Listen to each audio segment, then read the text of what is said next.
Radio Universidad de Chile presenta Ciencia para Todos, un espacio del proyecto Explora, Región Metropolitana Sur Poniente. Programa para reflexionar y sorprendernos con el aporte de la ciencia, la tecnología y la innovación.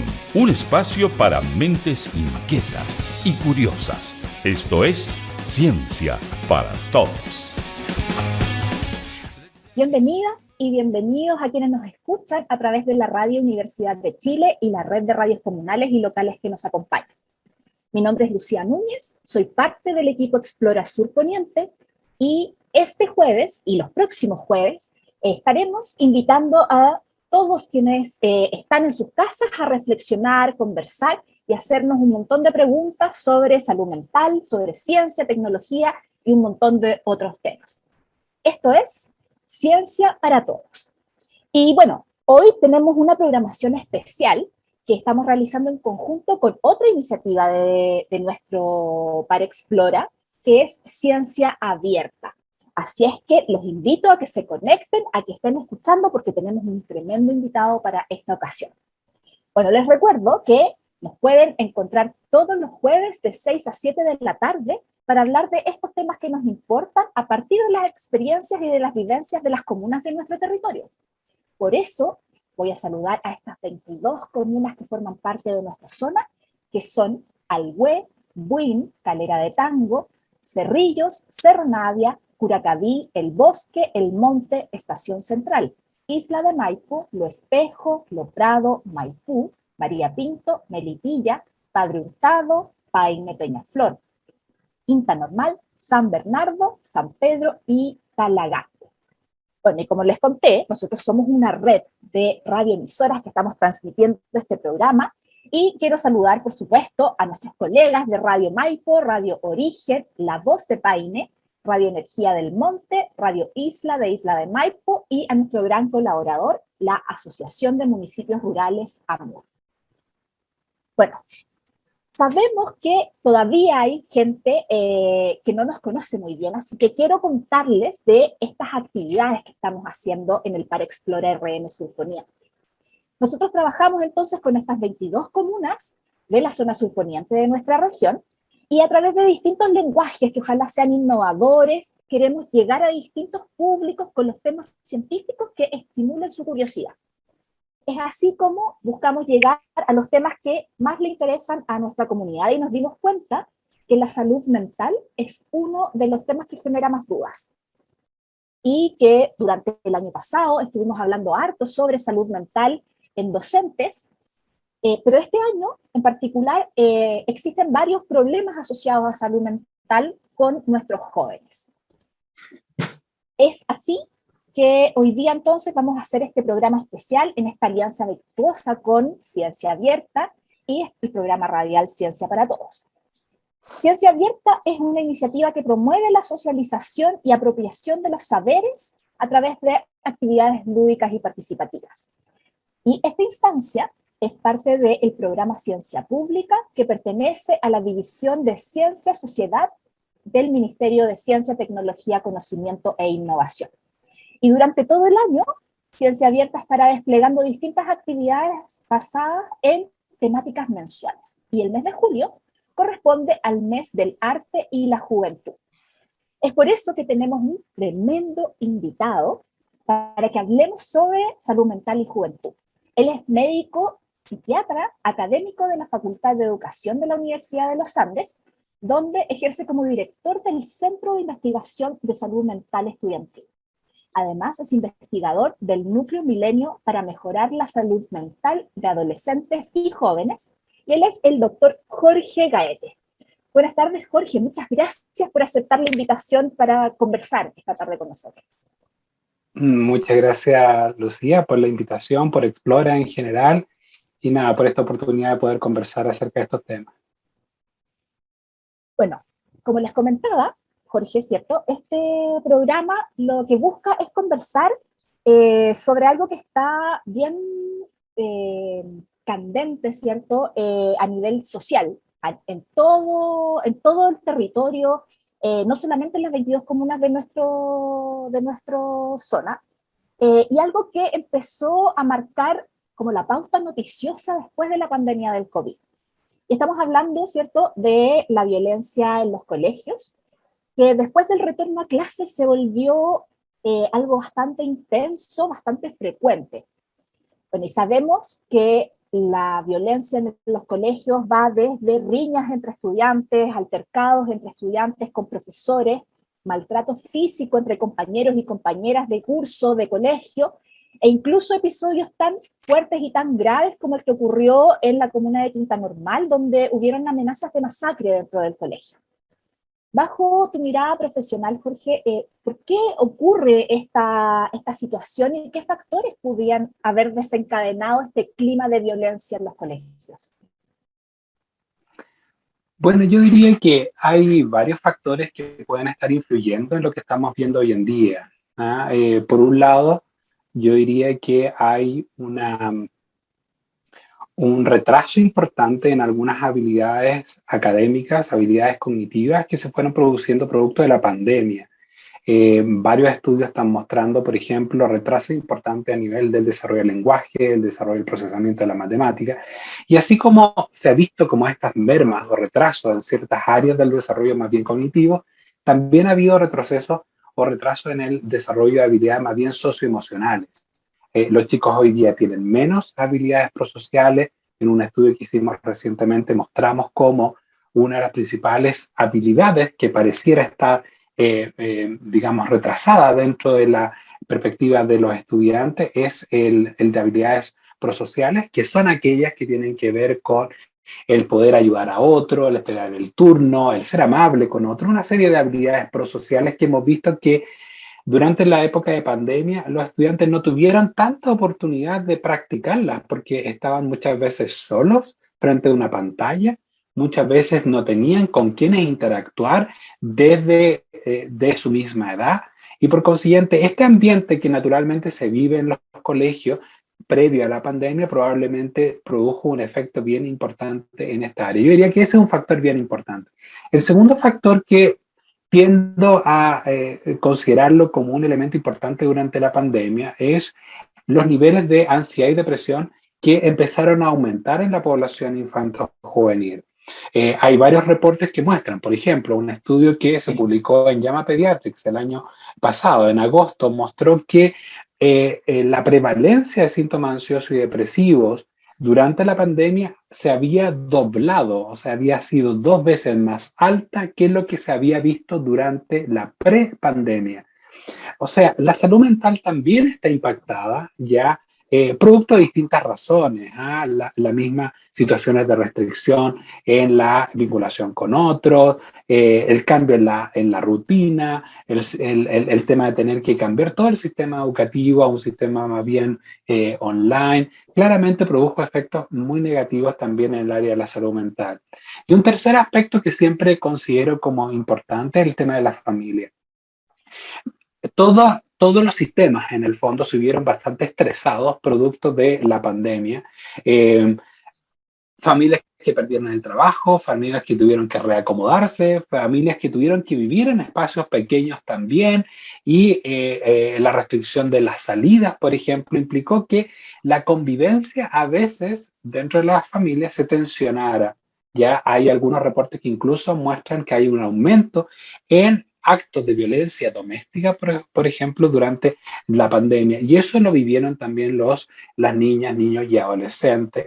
Y cuando viven situaciones también más de mayor estrés, mayores dificultades, ellos tienen que recurrir a las habilidades que habitualmente tienen o bien al modelaje que tienen de parte de los padres. Y ahí también yo diría que hubo dificultades en poder entregar herramientas, buenas herramientas para los apoderados, para poder manejar situaciones como de regulación emocional, por ejemplo, resolución de problemas, habilidades que son tan importantes y que uno las tiene casi por defecto en su desarrollo dentro del ambiente escolar, pero que muchas veces en las casas también es difícil poder implementarla. Si bien hay otros factores que también pueden haber influido y estar de alguna forma propiciando esta explosión un poquito de violencia y de problemas de convivencia en la escuela, yo diría que esos 3 elementos de alguna forma están implicados en lo que estamos viendo hoy en día. O sea, porque que este estado en el que están los jóvenes, los niños, las niñas, es bastante complejo. Yo me imaginaba que podía ser, por ejemplo, por la falta de contacto con sus padres, pero es más allá que eso, ¿no? Y esta ansiedad que tú decías que está siendo uno de los factores importantes dentro de este efecto, ¿no? de violencia en los colegios, ¿a qué crees tú que se debe? ¿Solamente al haber estado encerrados, restringidos de poder salir, de vincularse con otras personas, o también crees que tuvo alguna otra causa? Yo diría que, como te mencionaba, algunos de los factores que son importantes son el tema de las habilidades socioemocionales que de alguna forma no fueron, eh, no se ofreció la oportunidad de entrenarlas durante el periodo de la pandemia. Los, eh, el hecho de tener durante la pandemia, el restringir en el fondo o priorizar por ciertos digamos, contenidos académicos, hizo que muchos profesores no tuvieran el cuidado o la capacitación también como para poder desarrollar habilidades socioemocionales a través de la pantalla, que es muy difícil, es muy complicado. De hecho, las habilidades socioemocionales se llaman así, producto de que se desarrollan en la interacción con otros, ¿ya? O sea, Entonces es estamos muy difícil, perdidísimos. Nos perdimos 2 años exactamente. de desarrollo de esas habilidades. Absolutamente. Yo diría que ese es uno de los principales factores que está influyendo hoy en día. De hecho, en este estudio que te comentaba, que mostramos cómo había un retraso en ciertas habilidades prosociales que lo entregamos a mediados, casi a fines del semestre pasado, a varios colegios que participamos, les dijimos, es muy importante que entrenen a los profesores, que entrenen al equipo de convivencia escolar, porque lo que se viene el próximo año puede ser difícil producto de que ya veíamos un retraso, entonces eso se iba a manifestar en la medida en que apareciera la presencialidad, era muy probable que los chicos empezaran a tener muchas tensiones de cómo resolver problemas que durante 2 años no estaban muy expuestos. Claro que sí. Bueno, y lo que tú mencionas también de, por ejemplo, en el caso de las familias, que los padres no necesariamente están preparados para poder dar esta formación emocional, ¿cierto?, de habilidades sociales, porque ellos mismos tampoco fueron enseñados a poder, por ejemplo, se me imagino, reconocer emociones, resolver problemas de alguna manera más pacífica tal vez, y los profesores por ende tampoco tienen esa preparación. Entonces, me gustaría verlo también desde el punto de vista de los profesores y las profesoras, porque nosotros trabajamos con ellos a diario, ¿cierto?, en Explora. ¿Y qué podrían hacer estos docentes que tienen una situación violenta o de bullying entre compañeros en su sala de clase? ¿Cómo ellos podrían contenerlo o dónde podrían buscar ayuda para resolver esos problemas o adquirir el conocimiento para hacerlo? Yo diría que, mira, una de las recomendaciones más importantes, hay varias recomendaciones que están súper probadas bajo distintas evidencias de qué es lo que pueden hacer los colegios para manejar el tema de la violencia escolar. Uno de los aspectos bien importantes tiene que ver con el entrenamiento de los profesores. Los profesores se tienen que entrenar al menos en 4 cosas, yo diría. ¿Ya? ¿Ya? Lo primero tiene que ver con aquello que tiene relación, que cuáles son los principios y valores que el colegio va a favorecer en la educación de los estudiantes que están asistiendo a este colegio. Muchas veces estos principios y valores no están socializados suficientemente, muchas veces no están compartidos por toda la comunidad estudiantil, de apoderados y de profesores. Muchas veces no tenemos tan claro qué es lo que queremos, cuál es nuestro estándar de conducta de acuerdo a los estudiantes. Y eso es una primera tarea que tenemos que hacer con los profesores. ¿Estamos todos de acuerdo? Por ejemplo, te voy a poner un ejemplo. Se ha estudiado mucho lo que se llama, y a propósito de las familias también, lo que se llama los estilos de enseñanza, que viene estos estilos de enseñanza de un modelo de familia, que son el estilo autoritario, el estilo negligente, el estilo permisivo y el estilo autoritativo. Básicamente son estilos que de alguna forma dan cuenta de cómo yo me relaciono con los estudiantes.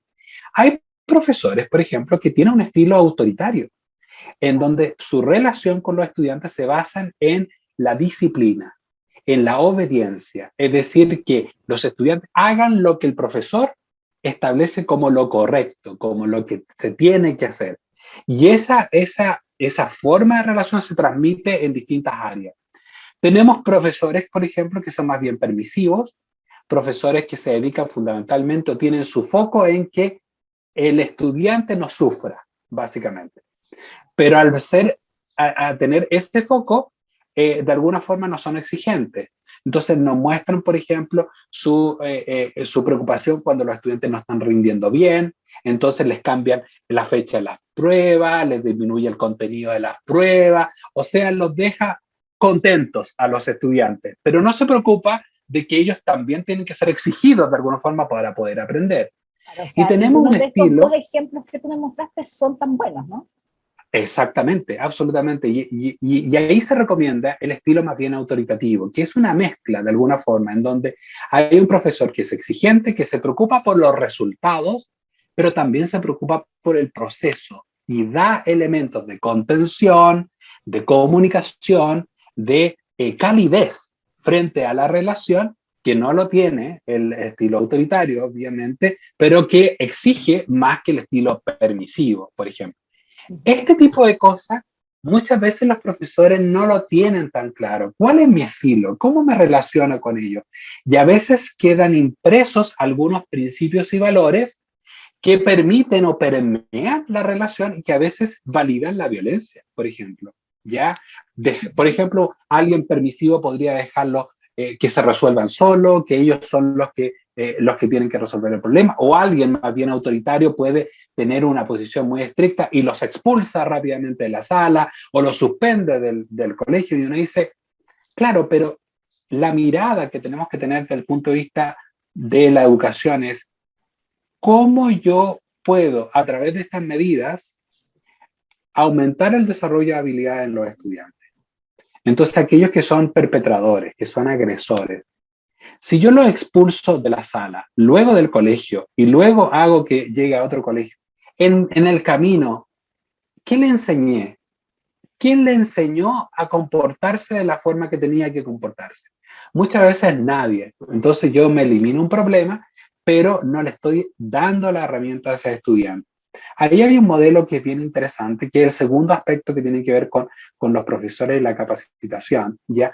Es poder capacitarlos en disciplina positiva.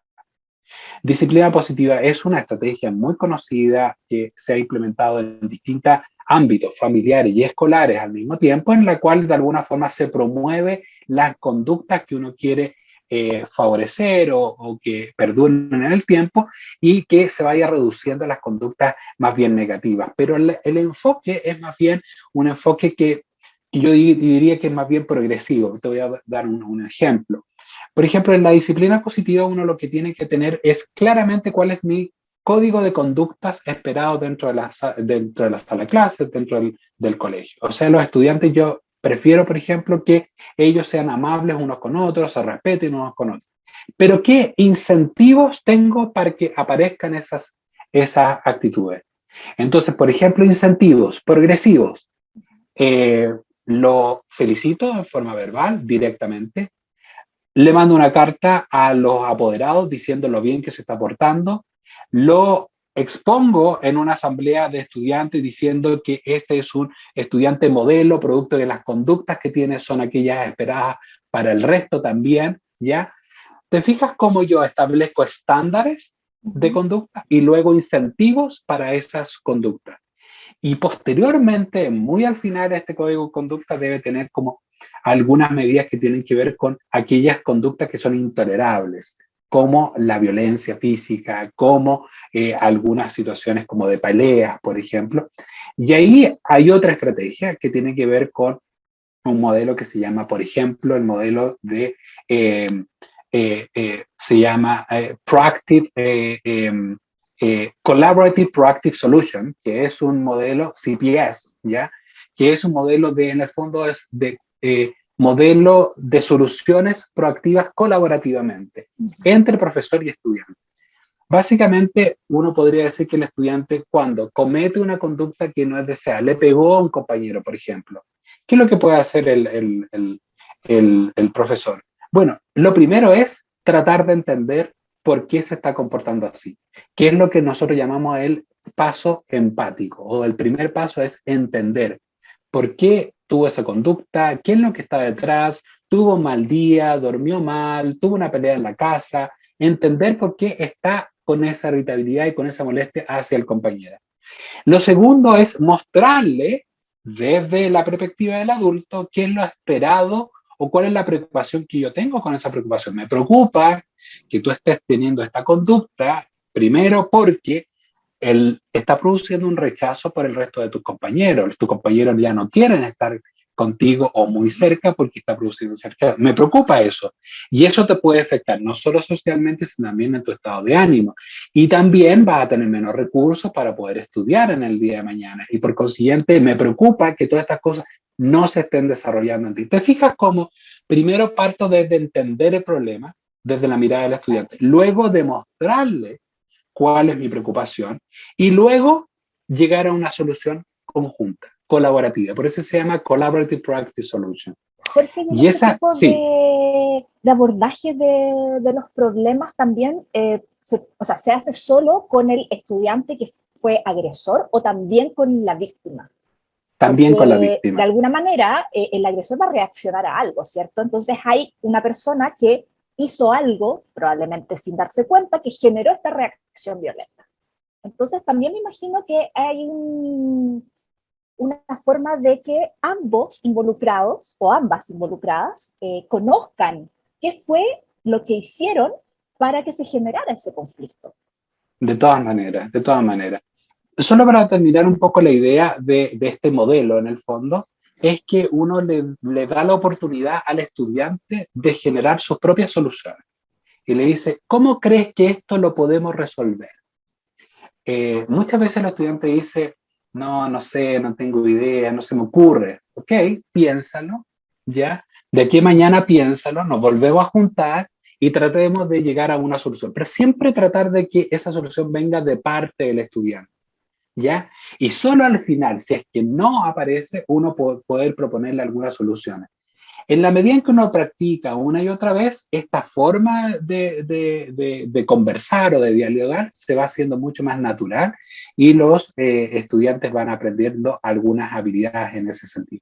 Ahora, esto también se hace con las víctimas, pero aquí además hay que tener un cuidado en particular, porque las víctimas pueden tener algunos, digamos, efectos negativos que tienen que ver con su propia salud mental. Sabemos, por ejemplo, que las víctimas tienen peores indicadores de ansiedad, peores indicadores de depresión, y eso de alguna forma nos obliga a estar un poquito más atentos a cuál es el estado de salud mental y eventualmente incluso pedir ayuda. Pedir ayuda, por ejemplo, derivar, ya sea establecer una buena relación con el COSAM o con el CESFAM, que son los consultorios a los cuales uno habitualmente debiera estar derivando algunos de los casos, tratar de trabajar con los apoderados acerca de la situación y tener un protocolo. El protocolo que es muy importante para poder trabajar con víctima y agresor y ver cuál es el seguimiento de esta situación.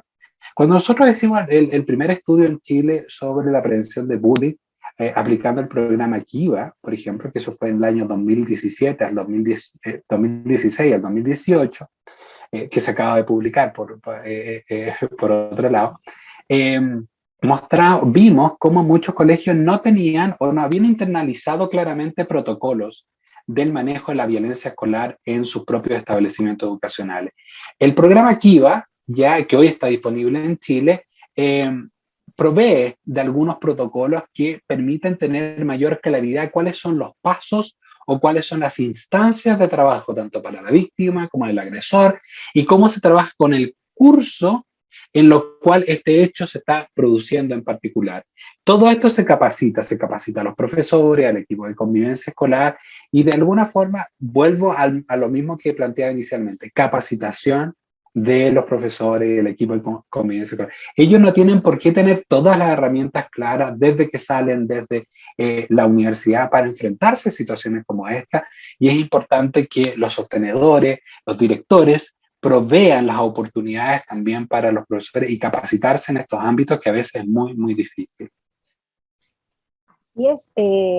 Bueno, me imagino que este protocolo que tú nombrabas es un poco más complejo que estos como normas de convivencia escolar que siempre tienen en los colegios, ¿no? Y es muy interesante lo que tú cuentas, porque efectivamente lo que nosotros hemos logrado conversar con nuestros profesores y profesoras es que ellos se sienten un poco incapaces de poder abordar esta situación. Entonces siempre están preguntando y me imagino que ustedes podrán tener material disponible también para profesores. Sí, yo diría que hay algunos materiales, tanto en el Centro de Investigación de Salud Mental Estudiantil como en el IMAI, que es nuestro núcleo Milenio.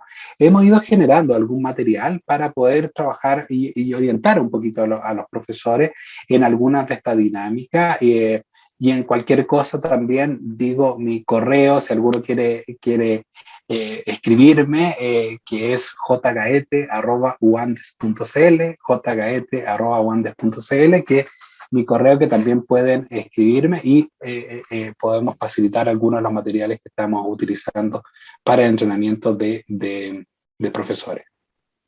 Mira, buena invitación. Estoy segura que te van a llegar hartos correos de nuestros auditores y auditoras.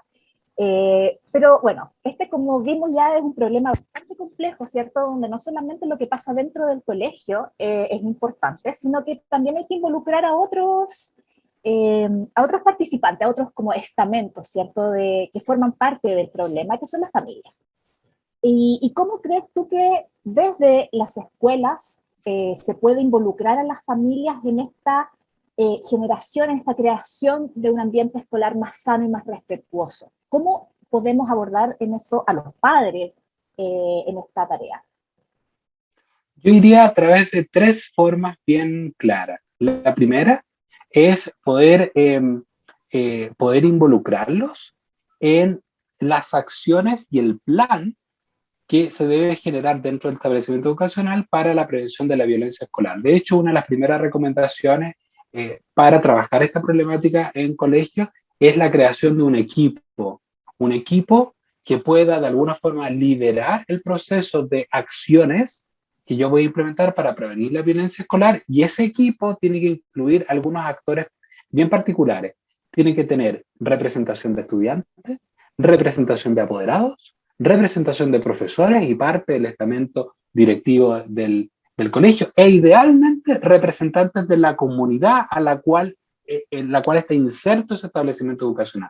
De hecho, la OMS, que esto lo propone la OMS y la UNICEF, como parte del plan de prevención de violencia escolar, es que este equipo no tenga más de 10 integrantes, pero que no solo esté conformado por uno de los estamentos, como tú dices, sino que con un grupo de estos. Entonces, hacer partícipe a los apoderados de este equipo va a permitir desde dentro, en el fondo, traer la información, las preocupaciones que tienen los apoderados, y poder plasmarlas dentro de las distintas acciones del plan. Esa es una primera situación. La segunda forma de involucrar es a través de la información. Es bien importante, y de alguna forma información y educación a los apoderados. Muchas veces ellos no saben qué es bullying, qué es violencia escolar, cuál es la diferencia entre ellas, cómo reconocer, por ejemplo, si mi hijo está teniendo bullying o no, qué pasa si mi hija está siendo maltratada de alguna forma en particular. Muchas veces les cuesta saber porque no tienen la formación para ello. Entonces el colegio puede proveer luces, puede proveer información a través de las reuniones de apoderados, a través de informativos. Nosotros, por ejemplo, en el programa Kiva, teníamos una guía para padres que se la entregamos físicamente a cada uno de los padres de los estudiantes que participaban en el programa, de tal forma que ellos pudieran desde dentro saber, esto es bullying, cómo lo reconozco, cuáles son los pasos a seguir para poder trabajar con el colegio en conjunto de esto. Te fijas, información y educación acerca de esta problemática en particular, que también, nuevamente, los padres no tienen por qué saber cómo resolver estas cosas. Y lo tercero, importantemente, proveer desarrollo de habilidades. ¿ya? Y es aquí donde los colegios pueden hacer mucho para poder socializar distintas oportunidades que hoy están, que es posible implementar en Chile. Por ejemplo, tenemos al menos 3 programas de familia, ya, que de alguna forma están disponibles ya a través de fundaciones o a través del Estado para poder entrenarse en habilidades socioemocionales. Está Triple P, ya, está PNPO y está Familias Unidas, que son programas, ya estos últimos 2 desarrollados por la Fundación San Carlos de Maipo, que tienen evidencia científica en Chile de su utilidad, ¿ya? Y en ese sentido, de alguna forma, ayuda a tener una cierta certificación acerca de que esto funciona. ¿Qué se le enseña a los padres ahí? Habilidades parentales que corten el circuito de la violencia en la casa, cosa de que el modelaje de la violencia, cosa de que las dinámicas de la violencia no se trasladen al colegio producto de este aprendizaje que tiene el estudiante en la casa. Al revés, son habilidades que permiten disminuir esos riesgos y generan un mejor desarrollo en la convivencia escolar producto del entrenamiento de sus padres. Así que yo diría que esos son 3 elementos como súper claros y concretos que los colegios pueden facilitar, digamos, el trabajo y la incorporación de los apoderados en esta prevención de la violencia. O sea, la palabra clave de todo esto es informarse, es educarse, ¿cierto? Tanto padres, apoderados, como los profesores y profesoras, para que podamos contribuir de mejor manera a solucionar estos problemas, ¿cierto? Bueno, Jorge, te cuento que llegamos a una parte del programa que es algo que se hace de manera especial con Ciencia Abierta, y por eso quiero darle espacio a jóvenes que nos enviaron algunas preguntas, porque ellos tienen bastantes dudas, ¿cierto?, sobre este tema, y quiero invitarte a escuchar el audio enviado por Valentín Flores del Liceo Robert Kennedy de Cerro Navia. ¿Qué debo hacer si veo una situación de violencia en la calle de una persona que le está pegando a otra? Mi nombre es Valentín Flores y soy del Colegio Robert Kennedy.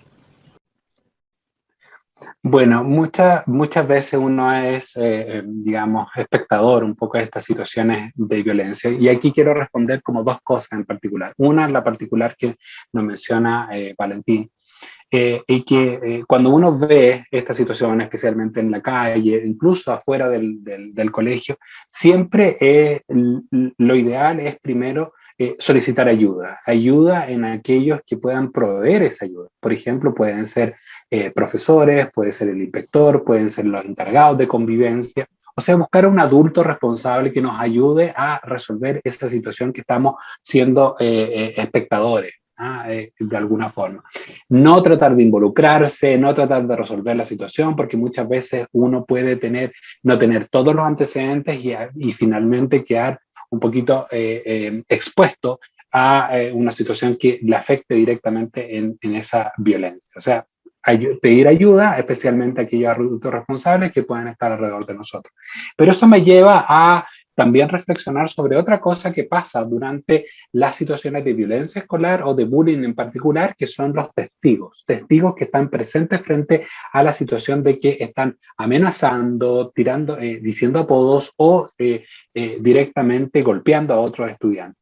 La conducta tiene que ser la misma, ¿ya? Pero de alguna forma los colegios tienen que proveer algún entrenamiento en los testigos para poder buscar esa ayuda. Porque muchas veces los estudiantes, se produce lo que se llama el código del silencio, en el fondo, entre los estudiantes. Es decir, nadie dice nada, porque el que dice algo es un soplón, ¿ya? Entonces, de alguna forma, y va a tener repercusiones. Muchos estudiantes que son testigos de esas situaciones prefieren no decir nada.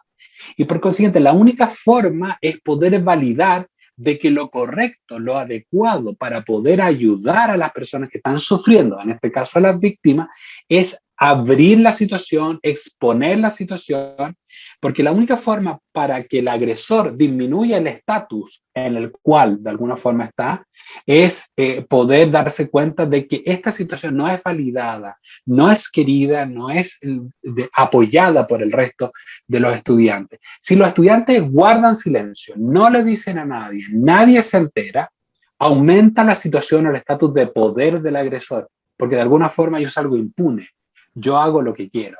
Entonces, eso me llama un poco a pensar que es importante también otra mirada de los colegios para poder entrenar y ayudar a los testigos a ir cambiando esta cultura del silencio por parte de la violencia. Bueno, y eso me imagino, Jorge, que también debe ir acompañado con un ambiente de confianza que entregan los adultos, ¿no? A los jóvenes que debieran denunciar o contar, o simplemente abrir una conversación respecto de estos hechos de violencia, ¿no? De todas maneras, ahí recuerdo uno de los estudios que hicimos hace un tiempo atrás que le preguntábamos a aquellos que habían sido víctimas de violencia si le habían contado a alguien, ¿ya? El 75% le había contado a alguien, pero el 25% no le había contado a nadie, imagínate, o sea, 1 de cada 4 estaba sufriendo en silencio, a nadie. Y del 75% que sí le contó a alguien, la gran mayoría le contaba a los padres, en una menor proporción a los amigos y en una proporción bastante más baja a los profesores. Entonces aquí los establecimientos, como tú dices, tienen que hacer un trabajo de generar las confianzas por parte de los profesores para que los estudiantes se acerquen, ¿ya? Y que se sientan escuchados.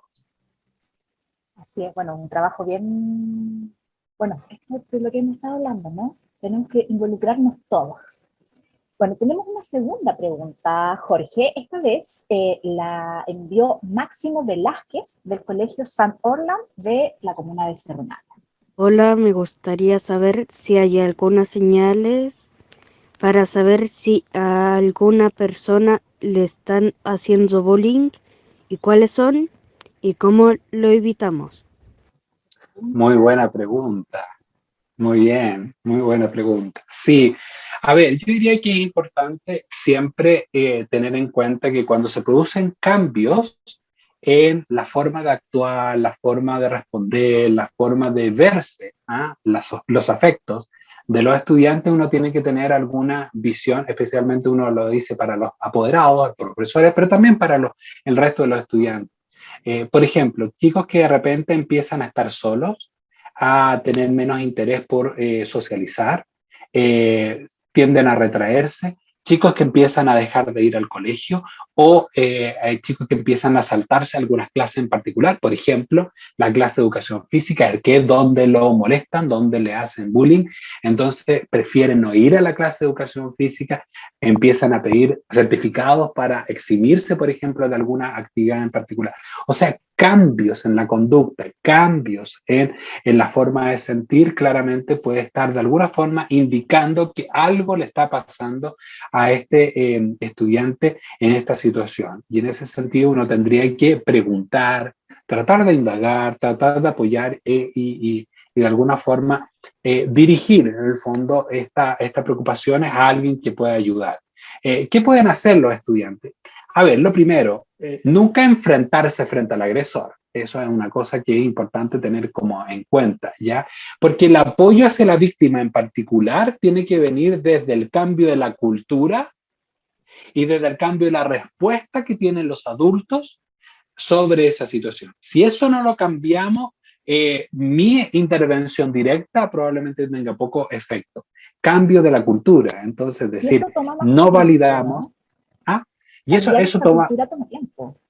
Toma tiempo, y es por eso que era importante lo que te decía al principio, es evaluar bien cuáles son los principios y valores que hay en esta cultura, ¿ya? Para poder alinear eso con algunos aspectos que tienen que ver con los principios de la no violencia o de los programas de prevención de violencia escolar en particular, que son el respeto al otro, el respeto a la dignidad, la responsabilidad compartida, la valoración de la diferencia, que son los 4 principios como madre, digamos, dentro de los principios de la prevención de la violencia, y que esos se alineen con los principios y valores que son propios de esa cultura en particular. Y eso efectivamente toma tiempo y requiere esfuerzo, o sea, requiere entrenamiento, discutirlo, volver a socializarlo. Entonces, cambio de la cultura y cambio de la cultura también de cómo respondemos los adultos frente a la situación de ayuda. Si vemos chicos que se aíslan, que no asisten a clase y no preguntamos, no indagamos qué es lo que está sucediendo ahí, ese chico probablemente se va a aislar mucho más, porque no está encontrando la respuesta adecuada dentro del ambiente para poder abrirse y poder empezar a confiar de que esto pueda cambiar. Eso sería un poquito mi respuesta ahí a... Bueno, entonces ahora Máximo ya va a saber qué es lo que pasa cuando tiene algunos compañeros o compañeras que están más retraídos, ¿cierto? Y ya no son como antes. Y bueno, para seguir conversando sobre la violencia escolar, para nosotros es fundamental trabajar con profesores que estén motivados por hacer diferentes cosas y que estimulen la curiosidad en sus estudiantes. Y es por eso que ahora quiero compartir contigo una pregunta de un tocayo, del profesor Jorge Manso del Colegio Terra Austral de Maipú.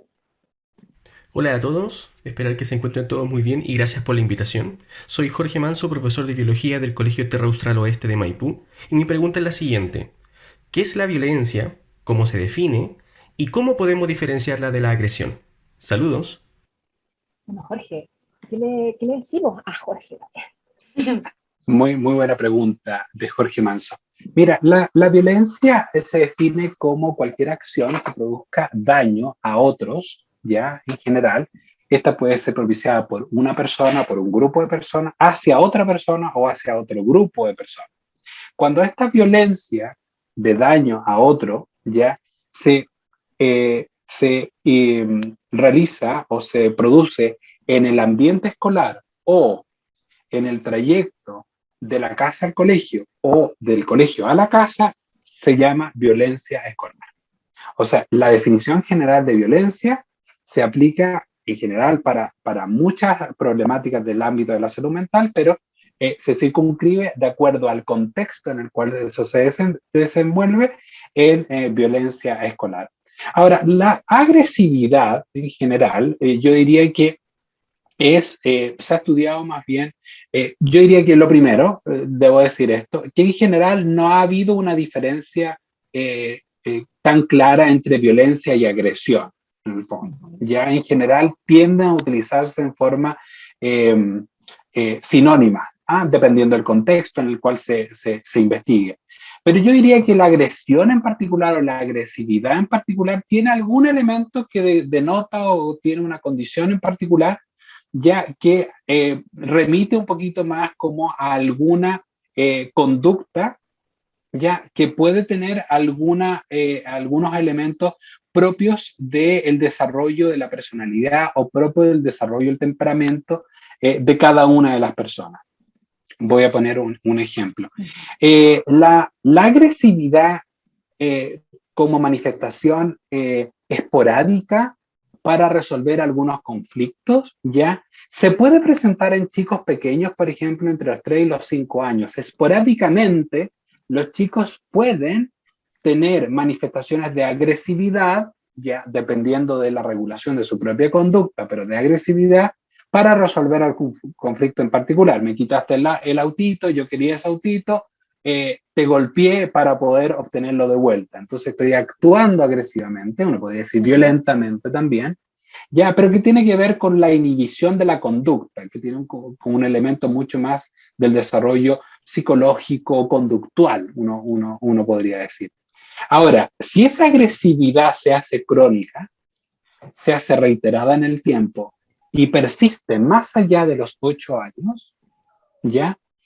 Esa agresividad empieza a instalarse como parte de la forma de resolver problemas en esa persona en particular. Entonces una persona puede de alguna forma ir aprendiendo cómo resolver conflictos en forma agresiva y obtener algunos resultados, ¿ya? Aquí quiero mostrar un ejemplo bien a propósito de esto que se puede dar en las casas muchas veces. Cuando el papá o la mamá, por ejemplo, le dicen a un hijo o una hija que está, jugando, por ejemplo, le dice, ¿por qué no puedes te pido que coloques la mesa? ¿Ya? Entonces el hijo o la hija lo ignora. ¿Por qué? Porque está jugando algo entretenido, entonces lo ignora. ¿Ya? ¿Por qué lo ignora ese niño o hija? ¿Por qué lo ignora? Lo ignora para poder extinguir la conducta del papá de que lo llame. ¿Ya? Porque yo estoy tan entretenido, entonces yo no escucho o me hago el que no escucho o ignoro para poder extinguir o disminuir el que me llame. Pero el papá o la mamá se enoja. Entonces levanta la voz y dice, tienes que venir a poner la mesa. Entonces el hijo dice, o el hijo o la hija dice, ok, entonces eso no me sirvió, no me ayudó. Entonces ahora voy a hacer una pataleta. Ya que está gritando, yo voy a gritar más. Entonces hago la pataleta, grito, lloro y hago una pataleta más grande que la del papá. ¿Por qué hago eso? Porque yo quiero extinguir la conducta de que mi papá me grite y me obligue a ir a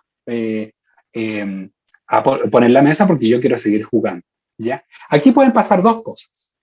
La primera, frecuentemente, el papá o la mamá dice, ok, olvídate, yo pongo la mesa. Si yo hago eso, le estoy enseñando al hijo de que cada vez que me ignore o cada vez que haga la pataleta, él va a ganar y yo voy a terminar haciendo lo que esperaba que hiciera el otro.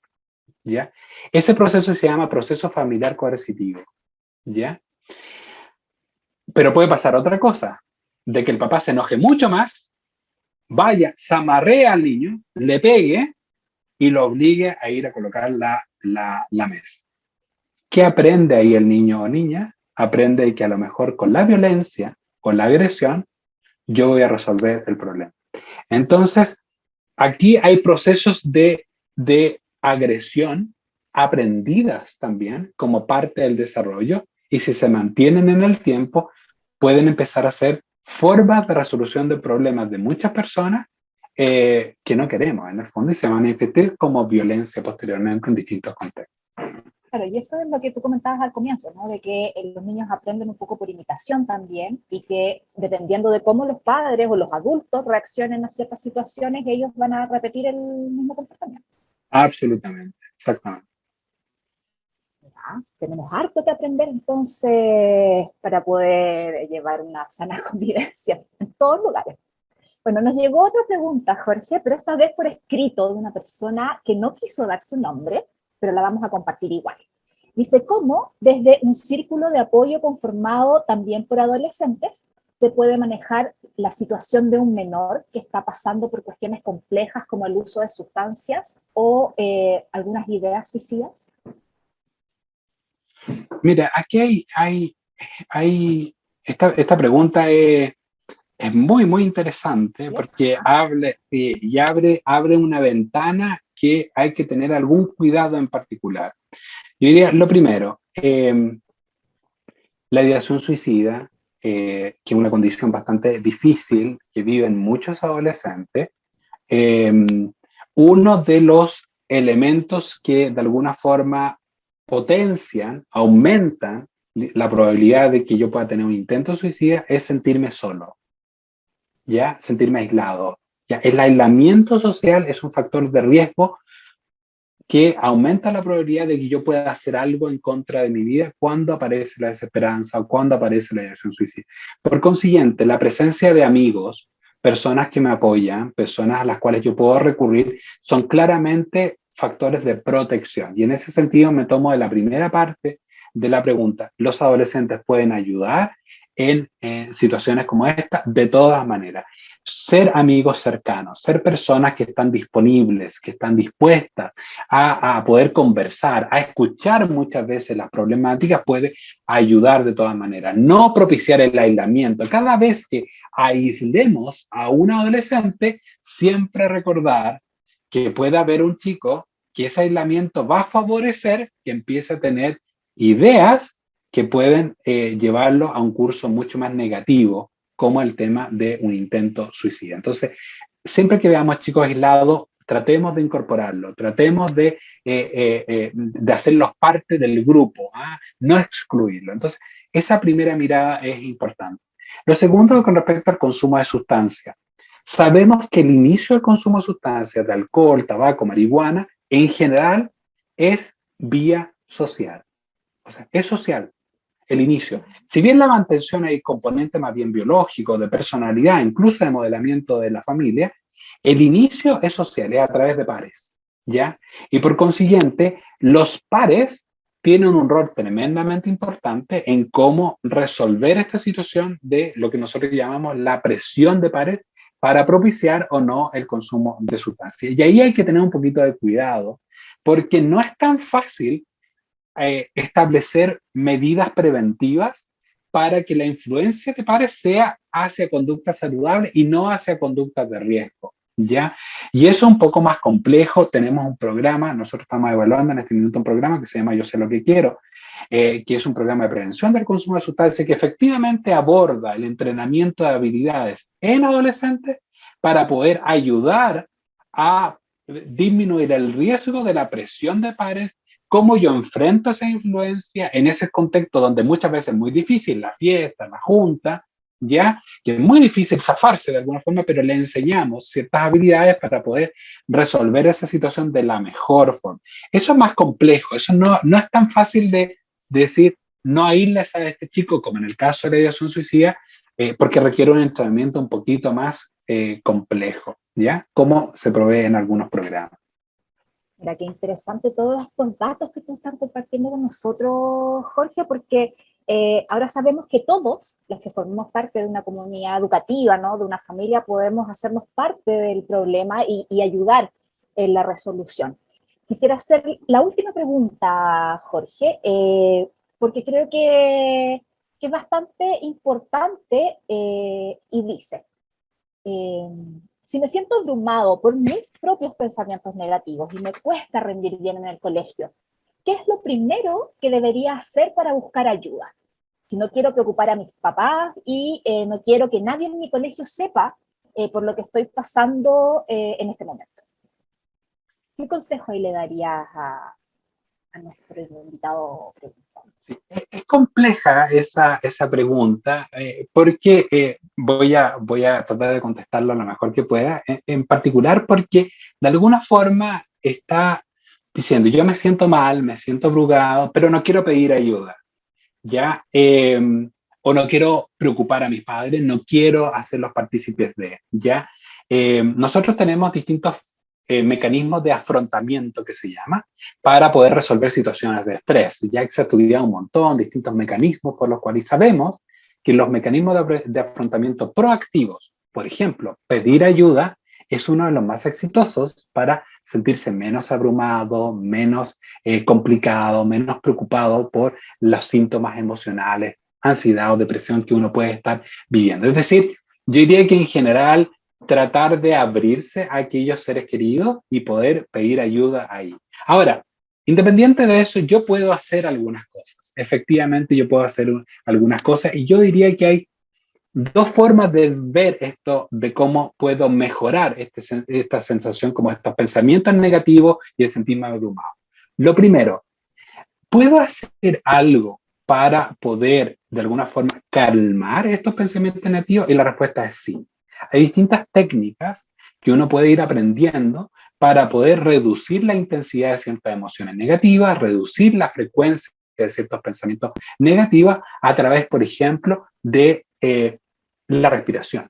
Hay distintas técnicas de respiración en las cuales uno aprende a respirar lentamente, ya exhalar lentamente y de alguna forma concentrarse más bien en la respiración, que es lo que nosotros llamamos como atención plena o mindfulness, que en este minuto de hecho estamos enseñándole a algunos estudiantes a hacerlo en distintos programas como parte de nuestra oferta en el fondo programática del ISME, del Centro de Salud Mental Estudiantil, que estamos probando distintas intervenciones como esta. Le enseñamos a los estudiantes cómo puedan reducir la intensidad de algunos síntomas de estos síntomas a través de estas técnicas de respiración. Pero también puedo hacer otras cosas. Por ejemplo, puedo hacer deporte, puedo mejorar mi calidad del sueño, puedo mejorar mi alimentación. Sabemos que una buena alimentación, una buena calidad de sueño, hacer ejercicio también reduce las emociones negativas, aumenta la regulación emocional, permite yo de alguna forma regular mejor aquellas cosas que me están afectando y que son negativas. O sea, técnicas específicas que yo puedo hacer, pero también puedo hacer unas cosas muy generales como hacer ejercicio y cuidar mi sueño en particular. También puedo hacer otras cosas que es un poquito más sofisticado y que las investigaciones lo han dicho. Mira, para la promoción de la resiliencia se han establecido tres grandes principios, ¿ya? ¿Qué hacen o qué tienen las personas resilientes? O al revés, ¿cómo puedo entrenar la resiliencia en aquellas personas que no lo tienen? Tres cosas. Lo primero, regular emociones y aumentar la frecuencia de emociones positivas. Segundo, tener una buena vinculación con tus seres queridos o aquellas personas que están cercanas y idealmente tener un mentor, ese profesor que te ayuda, esa maestra que de alguna forma te está acompañando y siempre está creyendo en ti. Tener buenos vínculos con otras personas. Y lo tercero es tener un propósito vital. Son las tres cosas que uno puede ir entrenando. Pero en relación a las emociones positivas, uno puede hacerlo a través de llenar o de alguna forma ir propiciando actividades en las cuales uno pueda tener emociones positivas. Por ejemplo, leer un buen libro, ir a conversar con un buen amigo, ver una buena película, aprender a tocar guitarra, aprender una canción nueva. Cada vez que uno aprende algo entretenido, algo nuevo, se le pone la cara de mayor risa, mayor simpatía. Cuando uno tiene una buena conversación como la que hemos tenido hoy en día, uno se va de alguna forma con buenas emociones. Llenar las emociones en el día a día va a contrarrestar las emociones negativas y eso puede ayudar también a sentirme mejor. Me quedé muy contenta con tu respuesta porque de alguna manera son cosas sencillas, ¿cierto?, que se pueden hacer. Y creo que algo importante es saber que no se está solo o sola y que podemos recurrir a personas que tengan nuestra misma edad o a nuestros padres o a nuestros profesores, profesoras, para que nos puedan ayudar. Y yo creo que ese es un mensaje súper importante y me gustaría quedarme con esto, Jorge, para finalizar nuestra conversación, porque, como tú dijiste, esta ha sido una conversación muy entretenida y es un tema muy importante de abordar y que nos permitió conocer diferentes maneras de ayudar a diferentes personas involucradas en este problema. Y que lo importante es trabajar todos juntos para generar este ambiente más saludable, ¿cierto? Para que los niños, las niñas y nuestros jóvenes puedan crecer lo mejor posible. Y bueno, te deseo mucha suerte en todo lo que estás haciendo en IMAI, porque sabemos que están trabajando hace harto tiempo con temas de adolescentes, ¿cierto? De depresión.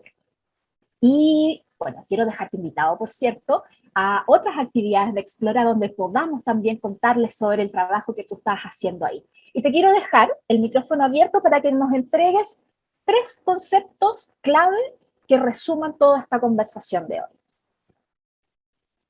Muy bien, primero agradecer la invitación, agradecer a Lucía, las preguntas de la audiencia que fueron muy interesantes también, algunas difíciles, pero traté de poder responder lo mejor que me parecía que podía ayudar también en esa pregunta.